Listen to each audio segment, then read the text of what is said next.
Assalamualaikum warahmatullahi wabarakatuh. Selamat petang saudara. Jabar dalam berita Rabu 28 Oktober kembali menjumpai Anda. Ya, sejumlah berita penting yang terjadi di Jawa Barat telah kami siapkan. Di antaranya, ribuan buruh blokir kawasan industri di Purwakarta.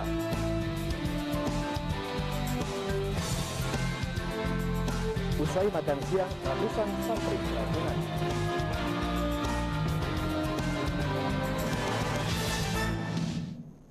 Ya, selain dua berita tadi, dalam rangka memperingati Hari Sumpah Pemuda pada tahun ini, saudara, dalam dialektika akan kami hadirkan bahasan mengenai masih relevankah Sumpah Pemuda untuk diperingati bersama dengan tokoh pemuda Jawa Barat, Profesor Obsatar Sinaga. Bersama saya Maya Karim dan rekan saya Gilang Hafizi. Inilah Jabar dalam berita selengkapnya.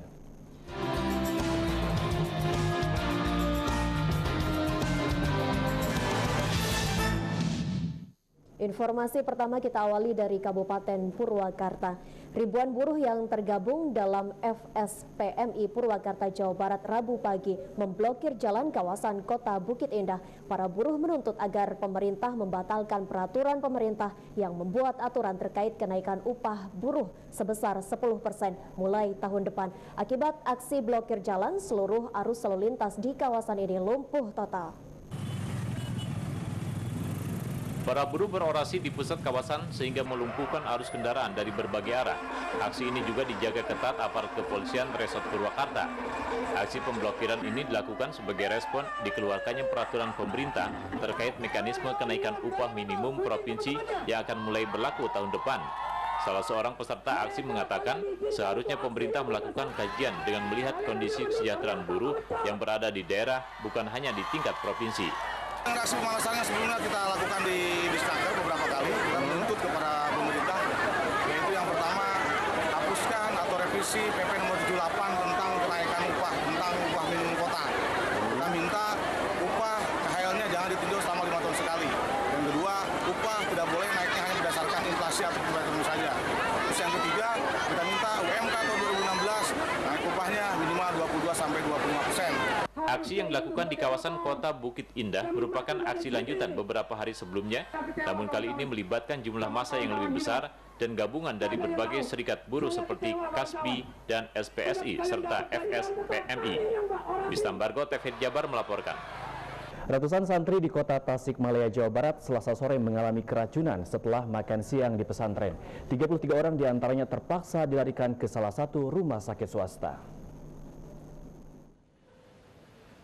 Salah satu rumah sakit swasta di Jalan HZ Mustafa, Kota Tasikmalaya, dipenuhi santriwati di Kota Tasikmalaya karena mual-mual, muntah, pusing, dan gatal-gatal.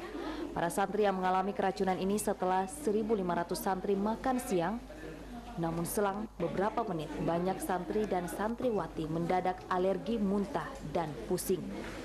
Akibat kejadian itu, 33 orang santriwati terpaksa dilarikan ke salah satu rumah sakit swasta karena kondisinya memerlukan perawatan khusus akibat dehidrasi, sesak nafas, dan demam. Sebagiannya lagi bisa dirawat jalan.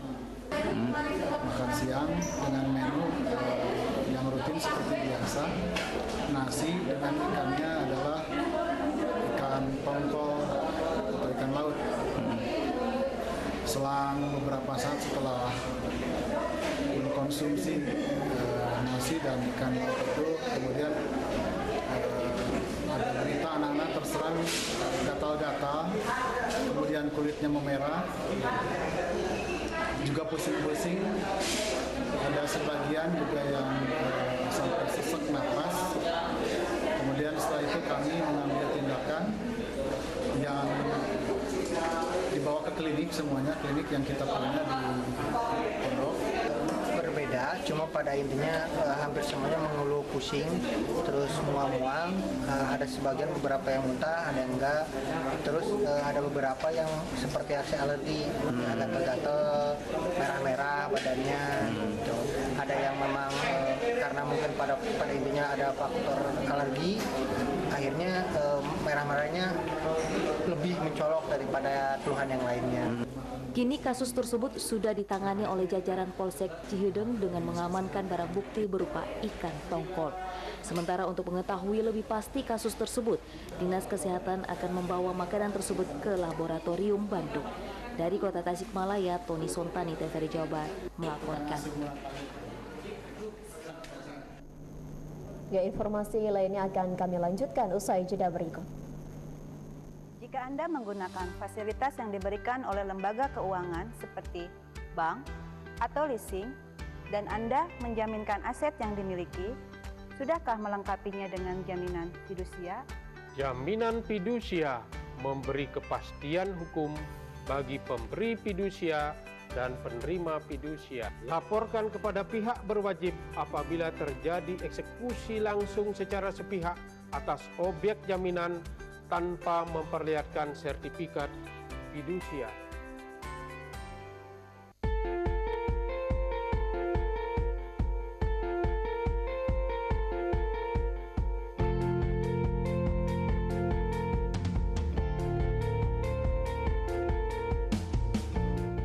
Setelah anak tersebut berusia 18 tahun sampai pada batas usia 21 tahun, dia diwajibkan menentukan pilihannya sebagai warga negara di kantor Kementerian Hukum dan Hak Asasi Manusia.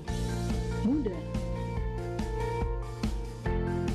Ada yang bisa saya bantu? Saya mau ngurus surat warisan. Bisa diatur, tinggal siapkan saja biaya untuk pendaftaran, surat izin, dan konsultasi. Pelanggaran kode etik notaris dapat berupa pelanggaran moral dan etika, pemasangan pelang nama tidak sesuai peraturan, permintaan biaya yang terlalu besar, dan penggelapan pajak yang disetorkan para pihak. Kasus pelanggaran kode etik notaris dapat dilaporkan ke Majelis Pengawas Wilayah Notaris Jawa Barat, berada di kantor wilayah Kementerian Hukum dan HAM Jawa Barat.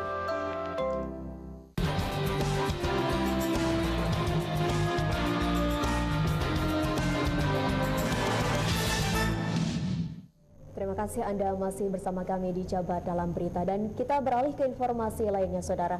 Antisipasi terjadinya kembali aksi penyerangan terhadap salah satu pasangan calon Bupati dan Wakil Bupati Pangandaran, Jawa Barat, petugas gabungan TNI Polri dari Polres dan Kodim Ciamis menggelar patroli gabungan hingga ke daerah pelosok. Kapolres Ciamis AKBP Arif Rahman dan Dandim Ciamis Letnan Kolonel Rudi Jan pribadi dan seluruh personil Polres dan Kodim Ciamis berpatroli berkeliling kota hingga daerah pelosok. Patroli gabungan dilakukan untuk menciptakan suasana nyaman dan aman bagi warga pasca insiden penyerangan terhadap salah satu pasangan calon bupati dan wakil bupati Asisa Talita Dewi dan Cucu Sulaksana. Patroli gabungan dilakukan selama 24 jam yang dibagi dalam 2 tim. Pasangan calon yang akan melakukan pilkada. Tujuannya satu, untuk menunjukkan kepada masyarakat bahwa kita siap. Yang kedua, untuk menghilangkan niat-niat untuk melakukan tindakan-tindakan anarkis. Kalau ditemukan anarkis, angkut bawa kita proses secara pidana. Pihak Polres maupun Kodim Ciamis berjanji akan menindak tegas siapapun yang mencoba mengganggu keamanan selama proses pilkada berlangsung.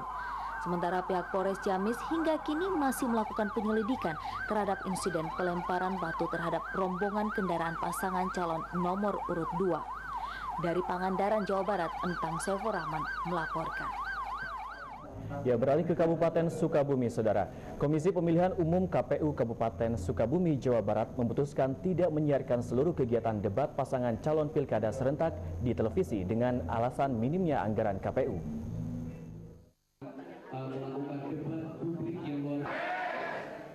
Acara debat pasangan calon pilkada serentak di Kabupaten Sukabumi dimulai tanpa disiarkan media televisi.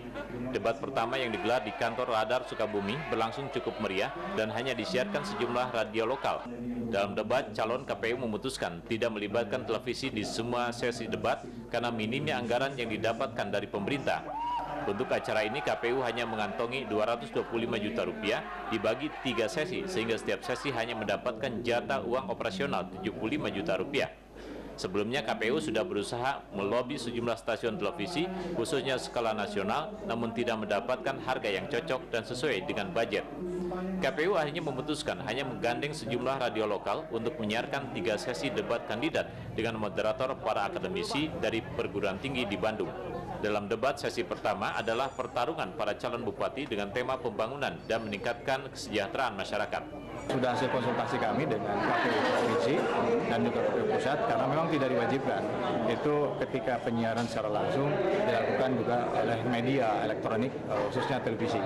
Kedua, yang jadi pertimbangan kami, televisi yang hasil rekomendasi kami pun ini serta-merta harus kami pertimbangkan dari sisi anggaran.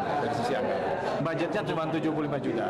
Ini per season 75 juta. Ya. Dalam debat ini, ratusan petugas kepolisian termasuk pasukan khusus penjina Bom dari Polda Jabar diturunkan. Dari Sukabumi, Fitriansa melaporkan. Kita beralih ke topik lainnya, Saudara. Ratusan anggota TNI dari Kodim 0606 Kota Bogor, Jawa Barat, Rabu pagi mengikuti tes urin yang digelar Badan Narkotika Nasional atau BNN. Satu persatu anggota Kodim 0606 Kota Bogor, Jawa Barat diambil air seninya untuk tes urin yang digelar Badan Narkotika Nasional BNN Bogor. Tes urin ini dilakukan secara mendadak terhadap ratusan anggota Kodim 0606 Bogor, baik unit intel, koramil maupun staf. Tes urin ini dilakukan untuk mengantisipasi peredaran narkoba yang bisa menimpa semua aparatur hukum. Meski tidak ada satupun yang terbukti positif dalam tes urin ini, pimpinan Kodim berkomitmen akan bertindak tegas sesuai aturan apabila ada anggotanya yang kedapatan mengkonsumsi zat terlarang seperti narkoba. Di Kodim 0606 itu sebagai salah satu yang mencegah terjadi pelanggaran terutama penyalahgunaan narkoba. Ini adalah salah satu membersihkan dan sejauh mana ada keterlibatan, apakah ada personil dari Kodim yang masih menggunakan konsumsi obat-obat terlarang atau tidak. Salah satu upaya untuk pencegahan. Rencananya tes urin ini akan terus dilakukan secara berkala guna memutus rantai peredaran narkoba yang sering dilakukan oknum yang tidak bertanggung jawab. Demikian Andi Firmansyah, TVRI Jawa Barat melaporkan. Ya, Saudara, informasi penting lainnya akan hadir usai jeda. Tetaplah di Jabar Dalam Berita. Jika Anda menggunakan fasilitas yang diberikan oleh lembaga keuangan seperti bank atau leasing, dan Anda menjaminkan aset yang dimiliki, sudahkah melengkapinya dengan jaminan fidusia? Jaminan fidusia memberi kepastian hukum bagi pemberi fidusia dan penerima fidusia. Laporkan kepada pihak berwajib apabila terjadi eksekusi langsung secara sepihak atas objek jaminan tanpa memperlihatkan sertifikat fidusia.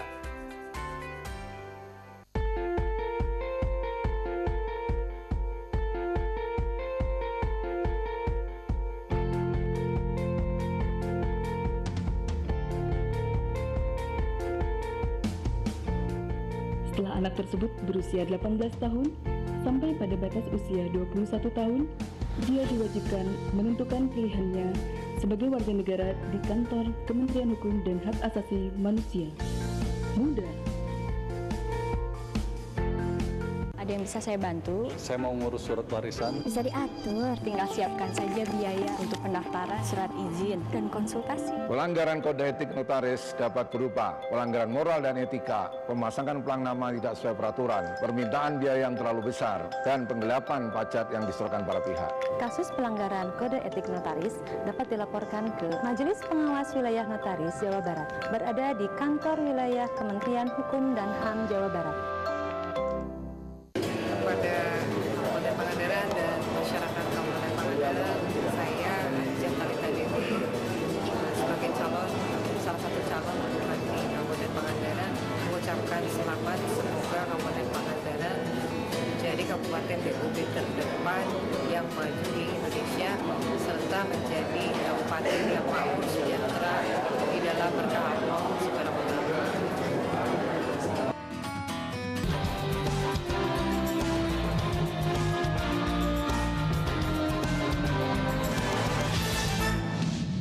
Ya, Saudara, terima kasih Anda masih menyaksikan Jabar Dalam Berita. Kini kita beralih ke informasi selanjutnya. Momentum Sumpah Pemuda 2015 menurut Gubernur Jawa Barat Ahmad Heriawan harus dijadikan sebagai momentum kebangkitan pemuda untuk meningkatkan kiprahnya dalam berbagai aspek pembangunan.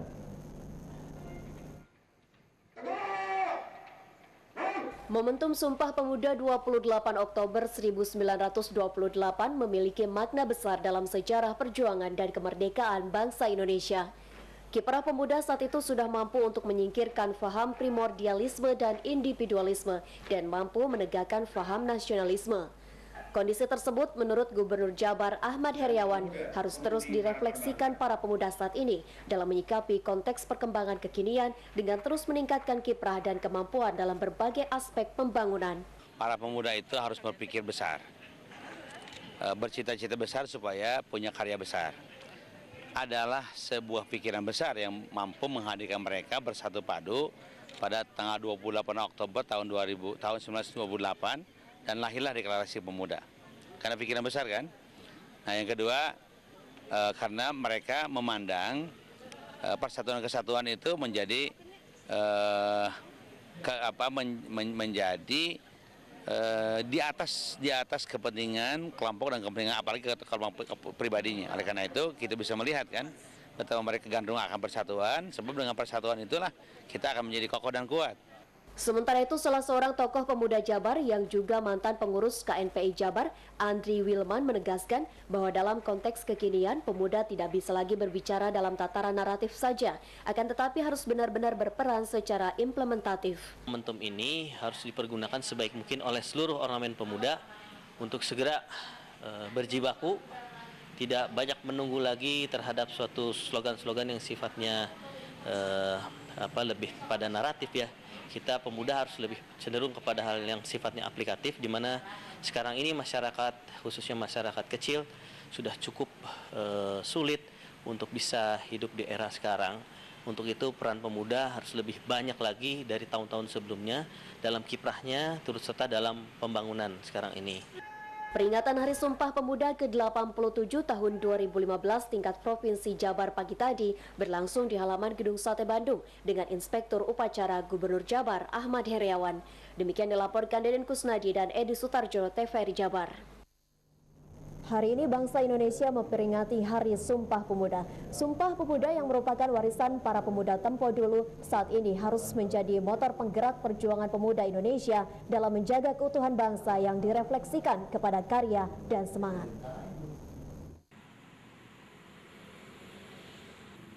Bagi warga negara Indonesia, tanggal 28 Oktober menjadi hal yang bersejarah. 87 tahun lalu, tepat tanggal 28 Oktober, para pemuda kala itu mengikrarkan diri untuk berbangsa, berbahasa dan bertanah air satu Indonesia atau dikenal dengan Sumpah Pemuda. Semangat Hari Sumpah Pemuda yang jatuh pada hari ini diperlihatkan SMA Negeri 5 Bandung untuk saling menjunjung tinggi persatuan dan kesatuan bangsa. Kepala Sekolah SMA Negeri 5 Bandung, Jumdiat Marzuki berpesan agar para generasi sekarang, khususnya pelajar, untuk selalu berkarya dan berkreativitas. Kalau perbandingan generasi muda dulu dengan sekarang memang ada perbedaan yang menyolok. Nah mungkin perbedaan yang menyolok ini disebabkan oleh pengaruh-pengaruh, terutama pengaruh-pengaruh teknologi, pengaruh-pengaruh budaya-budaya asing yang cepat masuk ke negara kita ini. Pemuda sekarang ini, satu, hargailah jasa-jasa bapak-bapak yang terdahulu yang sudah membangun negara di bangsa ini. Menghargainya dengan apa? Ya, dengan karya nyata dari generasi muda. Sementara itu Julian, salah seorang pelajar, berkomentar, di Hari Sumpah Pemuda ini generasi muda harus terus bersemangat dan bersatu menjaga bangsa ini. Nah, kalau menurut saya, karena kita lihat di latar belakang dari sejarah dulu, menurut saya Sumpah Pemuda itu ya sebuah lebih ke, kalau saya lebih ke sebuah semangat di mana kita harus mengadakan sebuah persatuan agar ya Indonesia menjadi lebih baik lagi, kayak gitu. Daerah kita atau instansi kita masing-masing, bukan kita malah saling bersatu untuk maju Indonesia. Mungkin harapan saya ya kita bisa lebih bersatu lagi ke depannya. Semangat dan komitmen dari para pemuda era tahun 1928 yang dikenal dengan Hari Sumpah Pemuda harus terus menggelora dan mewarnai generasi muda saat ini. Terkait hal tersebut, generasi muda sekarang diharapkan dapat berpegang pada semangat pemuda tempo dulu yang berkomitmen terikat dalam bingkai persatuan dan kesatuan dalam menjalankan berbagai sendi kehidupan. Farani Arya, TVRI Jawa Barat melaporkan. Ya saudara, komitmen pemuda dalam melaksanakan revolusi mental untuk meningkatkan kualitas moral dan akhlak dalam berbagai kegiatan pembangunan sosial dan masyarakat sangat diperlukan dalam memaknai peringatan Hari Sumpah Pemuda tahun 2015 ini. Momentum peringatan Hari Sumpah Pemuda tahun 2015 ini harus dimaknai seluruh kalangan dan unsur pemuda, sekaligus terus berupaya meningkatkan kualitas moral dan memiliki komitmen dalam melaksanakan revolusi mental agar tercipta pemuda yang memiliki daya saing dan berakhlak mulia. Menurut tokoh Ormas Pemuda BBC Kota Bandung, Mugi Sujana, peningkatan kualitas moral di kalangan pemuda dapat diwujudkan melalui peningkatan rasa kebersamaan dan gotong royong dalam berbagai kegiatan pembangunan sosial bermasyarakat. Pemuda masa kini yang harus berkualitas dan bermoral dan berkomitmen untuk melaksanakan revolusi mental agar tercipta pemuda yang berdaya saing, berakhlak mulia. Itu kita harus tingkatkan kegotong royongan, kebersamaan, dan untuk saat ini kita sudah tidak bisa hidup seenaknya. Kita harus berkomitmen meningkatkan kegotong royongan dan kebersamaan untuk menciptakan kemajuan, apalagi sekarang sudah perekonomian global ya, ekonomi global itu tanpa partisipasi dari pemuda dan masyarakat banyak tidak akan terlaksana dengan baik.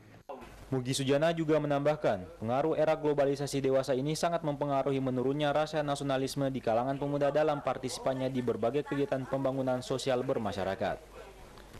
Demikian dilaporkan Suhermai dan Yosferi Faisal, TVRI Jawa Barat.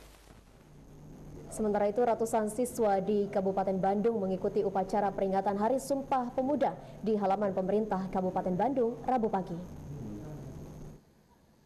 Dilanjutkan dengan penyerahan. Ratusan peserta dari unsur PNS, TNI, Polri, dan pelajar mengikuti upacara Hari Sumpah Pemuda di halaman pemerintahan Kabupaten Bandung Rabu pagi dengan Inspektur Upacara Bupati Bandung Dadang M. Nasser.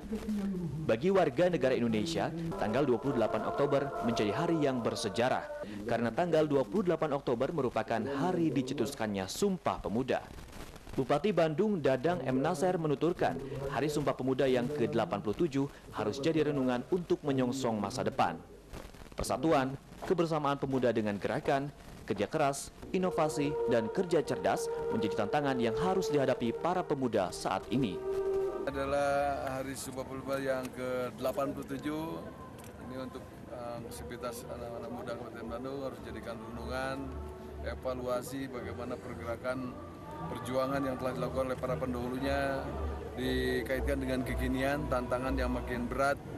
Ini persatuan dan kebersamaan di antara pemuda perlu kita wujudkan dengan gerakan inovasi, kerja keras, kerja cerdas untuk kreativitas. Saya kira ini harus terus dilakukan. Semisal contoh oleh Saudara Ferdian, seorang dokter muda yang sejak belum lulus dia sudah melakukan langkah-langkah pengabdian di Kabupaten Bandung. Terus diuji oleh tingkat provinsi, lolos dia dapat juara 1 tingkat provinsi dan ternyata oleh nasional dipotret juga sebagai pemuda pelopor tingkat nasional. Para pemuda kini harus melihat tantangan zaman yang berkualitas, mulai dari teknologi dan informatika. Melalui Sumpah Pemuda inilah, generasi muda saat ini bisa mengambil teladan bahwa betapa luar biasanya perjuangan pahlawan Indonesia dalam membebaskan bangsa ini dan melawan para penjajah. Agustian Putra melaporkan dari Kabupaten Bandung. Mestinya sampai kapanpun Sumpah Pemuda bagi anak bangsa ini selalu dimaknai walau era terus berubah. Nyatanya sekarang makna sumpah yang merupakan komitmen bangsa Indonesia yang sangat besar nilainya itu kian memudar saja. Berikut ini sekedar catatan tentang Hari Sumpah Pemuda yang jatuh hari ini sekaligus mengantar dialektika sore ini.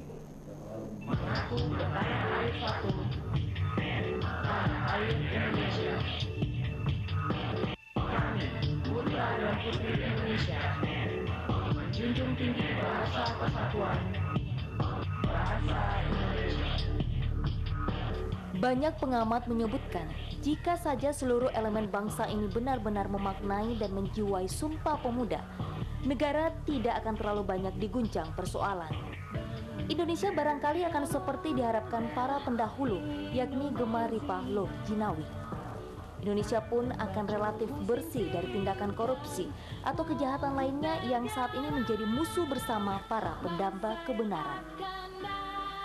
Alasannya karena dalam Sumpah Pemuda yang digelorakan sejumlah pemuda tanggal 28 Oktober 1928 atau sekitar 87 tahun lalu itu terkandung komitmen bangsa untuk melepaskan diri dari belenggu penjajah. Untuk selanjutnya dengan semangat persatuan dan kesatuan membangun bangsa Indonesia ke arah yang lebih baik. Diyakini bahwa persatuan dan kesatuan seluruh elemen bangsa tersebut memang akan mampu mendobrak berbagai halangan dan rintangan untuk maju. Akan tetapi, pada kenyataannya, setelah 87 tahun berlalu, seluruh elemen bangsa ini seperti lupa akan makna Sumpah Pemuda. Rasa persatuan dan kesatuan bangsa sekarang terkesan hanya sekedar kata tiada arti. Bahkan yang mencuat ke permukaan saat ini adalah pengkotak-kotakan dan perjuangan menggegolkan kepentingan kelompok dan golongan. Yang menggenaskan, pemuda yang kini berkuasa di pemerintahan di tingkat bawah hingga atas justru banyak yang melanggar sumpah, sehingga muncullah masalah yang bersifat mikro yang kemudian merembet ke masalah makro lalu berimbas kemana-mana. Karena itulah kita berharap melalui momentum peringatan Hari Sumpah Pemuda hari ini, seluruh elemen bangsa kembali sadar akan pentingnya Sumpah Pemuda tersebut. Semua sadar